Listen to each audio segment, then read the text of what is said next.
السلام علیکم ورحمۃ اللہ وبرکاتہ۔ امید ہے ناظرین اکرام خیریت سے ہوں گے۔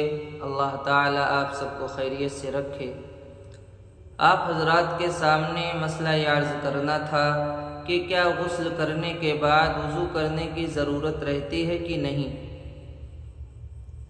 یہ ایک ایسا سوال ہے جو کہیں نہ کہیں آپ نے سنا ہوگا یا کسی نے آپ کو بتایا ہوگا۔ اس کا جواب یہ ہے کہ غسل کرنے کے بعد وضو کرنے کی ضرورت نہیں رہتی، بلکہ غسل کرنے کے بعد اگر وہ نمازیں وغیرہ پڑھنا چاہتا ہے تو پڑھ سکتا ہے، اس لیے کہ وضو کے جو ارکان ہیں غسل کرنے کی وجہ سے وہ تمام ارکان ادا ہو جاتے ہیں۔